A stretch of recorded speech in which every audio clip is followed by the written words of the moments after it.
وہ سو کارڈ آئینی ترمیم جس کے خلاف ہم نے یہاں پروٹیسٹ کیا فار دی ٹائم بینگ تو ٹل گئی ہے، اور امید ہے کہ یہ 25 تاریخ تک ٹلی رہے گی۔ لیکن اگر انہوں نے کچھ بھی ایسی حرکت 17 کے بعد کرنے کی کوشش کی، انشاءاللہ یہ ماضی میں بھی ناکام و نامراد ٹھہرے تھے، آئندہ بھی ناکام و نامراد ٹھہریں گے۔ میں قوم کو بتانا چاہتا ہوں کہ اس وقت پرویز مشرف کے جانے کے بعد، اس کے ماشاء اللہ لگانے کے خاتمے کے بعد، جب سپریم کورٹ نے ایک چیز طے کر دی ہے کہ جناب اب ماشاء اللہ جو لگائے گا، جو کانسٹیٹیوشن کو ایبروگیٹ کرے گا، اس کو سزائے موت ہوگی۔ اب کر کیا رہے ہیں یہ؟ اب اسٹیبلشمنٹ ہمارے ملک کی اور یہ ہمارے کٹ پتلی سیاستدان، بیوروکریسی تو غلام بن چکی ہے، اس کی تو کوئی حیثیت باقی نہیں رہی۔ اب یہ ملی بھگت کر کے اب آئین کے اندر ترمیم کر رہے ہیں تاکہ آئین نے جو آپ کو حقوق دیے ہیں وہ ختم ہو جائیں۔ یعنی جس کو اٹھا کے لے جائیں، آج بھی آپ اس کا کچھ نہیں بگاڑ سکتے ان کا، لیکن کل جب آپ کے آئین کے اندر دیے ہوئے حقوق ہی ختم ہو جائیں گے تو مجھے بتائیں بنانا ریپبلک کس کو کہتے ہیں؟ یہ ظلم اور زیادتی قانون کی طرف سے جائز ہو جائے گی۔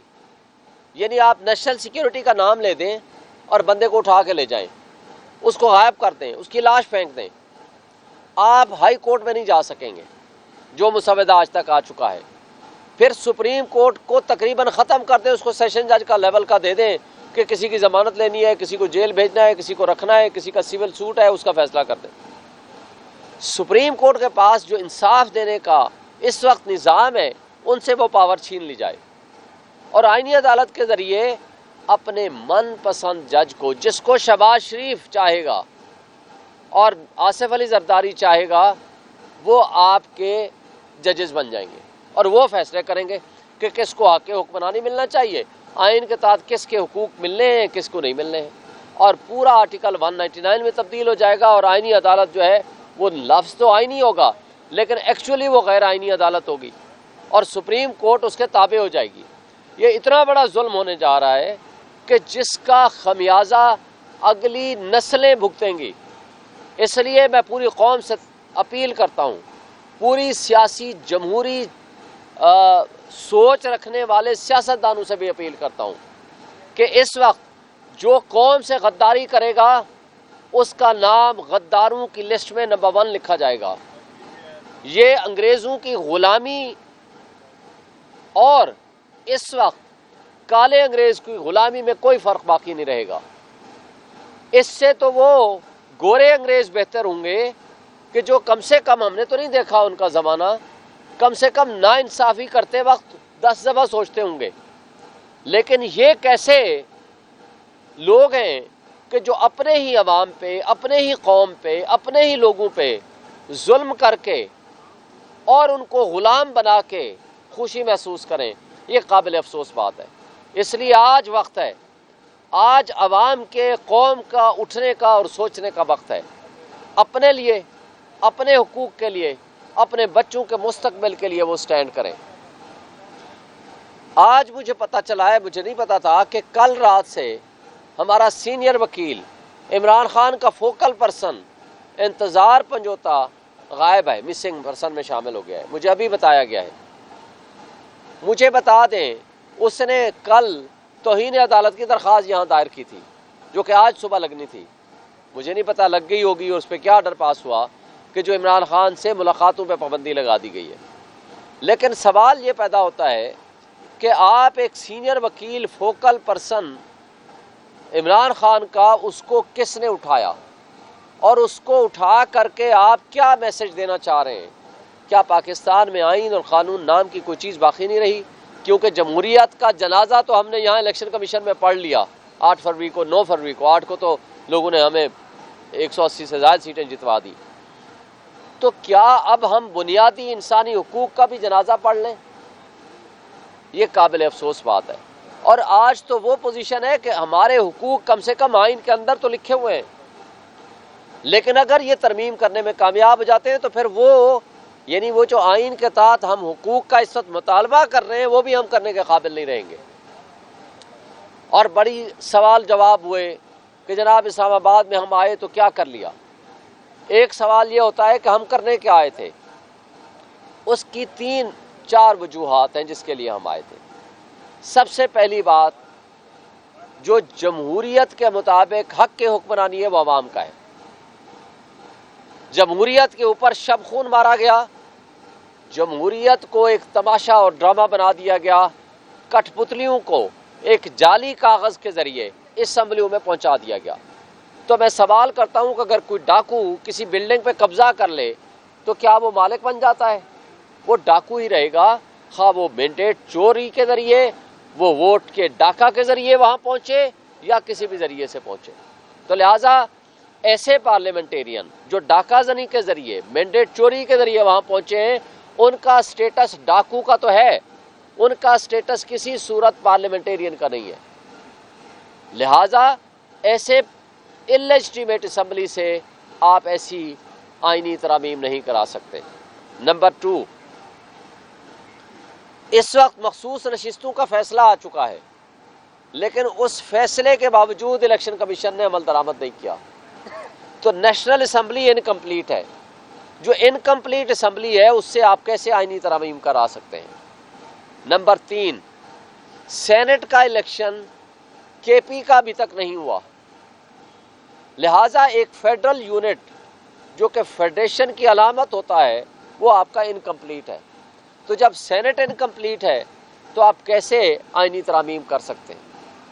اور پھر آپ نے آئین اور قانون کی پاسداری کی بجائے آئین اور قانون کو پاؤں تلے روند ڈالا ہے، لہٰذا اس کی بحالی کے لیے ہم آئے۔ نمبر 3، جو ہم آئے ہیں یہاں، ہم ان نظام انصاف کو درست کرنے اور اس کو بچانے کے لیے آئے ہیں۔ اس وقت سب سے بڑا حملہ نظام انصاف پہ ہونے جا رہا ہے آئینی ترامیم کے ذریعے، اور اس کے لیے ہم نکلے ہیں اپنے لوگوں کے حقوق کے تحفظ کے لیے۔ ورنہ کیا ہوگا، یہ آئینی ترامیم اگر پاس ہو جاتی ہے تو آپ میں سے جس صحافی کو، جس سول سوسائٹی کے بندے کو، جس شخص کو جو لا انفورسمنٹ ایجنسیز اٹھا کے لے جائیں گی، اس کا کوئی پرسان حال نہیں ہوگا۔ اس کو خواہ ملٹری ٹرائل کے ذریعے یا کسی اور ذریعے سے اس کو کال کوٹلی میں پھینک دیں گے، جب ان کا دل کرے گا چھوڑیں گے، جب دل کرے گا نہیں کرے گا تو ساری زندگی ان کو اس کال کوٹلی میں گزارنی پڑے گی، اور جس کو چاہیں گے ایگزیکیوٹ کر لیں، اس کو سزائے موت دے دیں۔ یہ وہ کرنے جا رہے ہیں یہ کٹھ پتلی لوگ، صرف اقتدار کی خاطر۔ اور افسوس سے کہنا پڑتا ہے کہ جس چیف جسٹس قاضی فائز عیسیٰ صاحب کو اس سپریم کورٹ نے اتنی عزت دی، اتنی بڑی پوزیشن پہ بٹھایا، آج وہ سپریم کورٹ کو بے عزت اور بے توقیر کرنا چاہ رہے ہیں۔ آج وہ سپریم کورٹ کی پاورز کو ختم کرنے جا رہے ہیں۔ ایکچولی سپریم کورٹ کو ابالش کرنے کے لیے ان کے ہاتھ مضبوط کر رہے ہیں۔ یہ ہمیں افسوس رہے گا ساری زندگی، اور یہ داغ ان کے ساتھ جائے گا۔ اقتدار ابھی ان کا 2 ہفتے کا رہ گیا ہے، اختیار ان کا بطور چیف جسٹس، اور اللہ کرے وہ چلے جائیں گھر، لیکن یہ جو انہوں نے ناانصافی پہ کے فیصلے کیے ہیں، یا ایون آج بھی ناانصافی کی بنیادیں قائم کر رہے ہیں، یہ ساری زندگی ان کا پیچھا کرے گا۔ اگر لوگ آج جسٹس منیر کو نہیں بھولے تو وہ جسٹس قاضی فائز عیسیٰ کے غلط فیصلوں کو یا سیاہ فیصلوں کو وہ بھی کبھی نہیں بھولیں گے۔ اب آتے ہیں جو بارہا ایک سوال کیا جاتا ہے کہ جناب کیسے علی امین گنڈاپور صاحب یہاں سے چلے گئے۔ سوال یہ نہیں بنتا، سوال یہ بنتا ہے کہ علی امین گنڈاپور یہاں پہنچا کیسے، نمبر 1 سوال۔ دوسرا سوال یہ ہے کہ آئی جی اور رینجرز نے کس اختیار کے تحت آئین پہ حملہ کیا، صوبائی خود مختاری پہ حملہ کیا جب کے پی ہاؤس میں جا کر اٹیک کیا؟ اس لیے کہ کے پی ہاؤس، یہ کیپٹل میں کے پی ہاؤس خیبر پختونخوا کی یہ ٹیریٹری کہلاتی ہے۔